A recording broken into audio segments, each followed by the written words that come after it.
আসসালামু আলাইকুম ভিউয়ার্স, আপনারা সবাই কেমন আছেন? আশা করি সবাই ভালো আছেন। তো আমি অর্পিতা আক্তার অর্পিতা মম চ্যানেল থেকে একটা ব্র্যান্ড নিউ ভিডিও নিয়ে চলে আসছি। অবশ্যই বুঝে গেছেন কি দেখাচ্ছি, ফুচকা। তো মেয়েরা মানে ফুচকার পাগল। মেয়ে যদি একটা মেয়েকে আপনি যদি বলেন যে আপনি তাকে সারাদিন ফুচকা খাওয়াবেন, সে ফুচকা খেয়েই সারাদিন থাকতে পারবে। আর আজকে আমি আপনাদের এই ফুচকা দেখায় লোল ফেলাইতে আবার চলে আসছি। তো এইটাই দেখতে পারতেছেন, আমি টকটা নাড়ানাড়ি করতেছি। আর এই যে এখানে আমি এরকম বুটটা মানে যে কী বলে এটাকে, চটপটি আর কি, ফুচকায় দেওয়ার জন্য যে চটপটিটা লাগে, এইটা একদম মরিচ আচ্ছা মতো মরিচ দিয়ে বানাইছি আজকে। তো এই যে এখানে হচ্ছে গোলগাপ্পা, এটা রেডি টু ইট। তো এটা আমি কিনে নিয়ে আসছি বাইরে থেকে, আমি না আমার আম্মুকে নিয়ে আসছি। তো আমি এখন এটাকে কেটে আমার আম্মু একটা বয়েমে ফার্স্টে ঢালবে, কারণ এত তো আমরা একসাথে খাবো না, তাই না? তো কফির বয়েমে আবার সেম, আমরা প্রচুর কফি খাই, সো ওই কফির যে জারগুলো থাকে ওইগুলোতে আমার আম্মু এইসব মশলা তেল আর যাবি এইগুলো রাখে। তো এইগুলো ফুচকাতেও রাখে, ফুচকাও এরকম আর কি রাখে। তো এই যে তেলের মধ্যে ছেড়ে দিলাম। তো এই যে দেখতে পাচ্ছেন কি সুন্দর ফুচকাগুলো এখন ফুলে ফুলে ফুলে ফুলে উঠবে।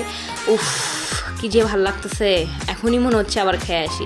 আসলে রমজান মাসের একটা প্রবলেম হচ্ছে কি, আমরা বাইরে যেতে তেমন একটা ফুচকা খেতে পারি না। তো বাসার মধ্যে যদি এরকম ফুচকা খাওয়া যায়, উফ আহা কি ভালোই না লাগে।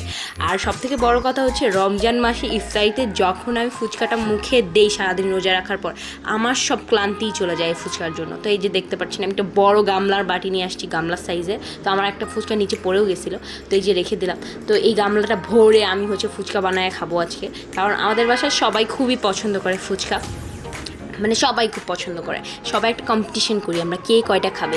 মাথা একদম খারাপ হয়ে যায় ফুচকা দেখলে আমাদের। তো ওই যে দেখতে পাচ্ছেন আমার আম্মু ফুচকাগুলো ভেজে নিচ্ছে ঠিক মতো। এই যে চুলার আঁচ ঠিক এরকম রাখছে, সবগুলো ফুচকা একদম গল্লু গল্লু হয়ে ফুলে উঠতেছে। অ্যান্ড দেখতে এত ভালো লাগছে যে আমার এখন আবার খেতে ইচ্ছা করতেছে। তো এই যে দেখতেছেন আমি গামলার মধ্যে আবার সবগুলো নিব। আর এরকম একটা গামলা নিতে হবে যদি আপনাদের অনেক পছন্দ হয় ফুচকাটা, যাতে এই বড় বাটিটা ভরে আপনারা ফুচকাটা খাইতে পারেন, ঠিক আছে? তো এই যে আমি একটা ডিম সিদ্ধ করে নিয়েছিলাম, ওই ডিমটা আমি হচ্ছে এরকম গ্রেট করে দিব। কজ ফুচকার মধ্যে একটু ডিম না দিলে এরকম দোকান ফ্লেভার আসবে না। কেন আপনারা বুঝেন না?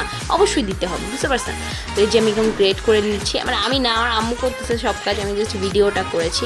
তো এই যে ডিমগুলো লাস্টের টুকু আমার খুবই বিরক্ত লাগে, আমি করতেই পারি না এখানে, কারণ এখানে এরকম ছাপড়া ছাপড়া হয়ে যায়। আচ্ছা যাই হোক না গেল। তো এই যে দেখতে পারতেছেন ডিম, ফুচকা, চটপটি, যে নাড়ে একটু দেখাই দিলাম, আর টক, ঠিক আছে? টকের মধ্যে অনেক পরিমাণ শুকনো মরিচ দিচ্ছি। ফুচকা নিয়ে নিলাম, এটা ভেঙে নিব, এর মধ্যে চটপটি দিয়ে দিব, আর এরপরে আমি এর মধ্যে কিছুটা ডিমও দিয়ে দিব। তারপরে এর মধ্যে দিয়ে দিব টক। এটা মুখে নেওয়ার পরে যে পৃথিবীর যেই শান্তিটা লাগবে চোখটা বন্ধ করে, এই শান্তি আর কোনো কিছু খেয়েই আপনি পাবেন না। সো আজকের মতো এখানে ভিডিওটা শেষ করছি। সবাই ভালো থাকবেন, টাটা।